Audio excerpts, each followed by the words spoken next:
दोस्तों ये जो आप सभी लोग देख रहे हो ये है सोलर पैनल का प्लांट जो कि 6.5 मेगावाट का है।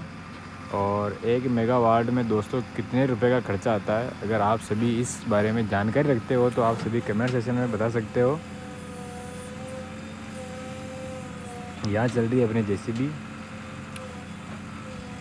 वायरिंग के लिए लाइनिंग खोदी जा रही है।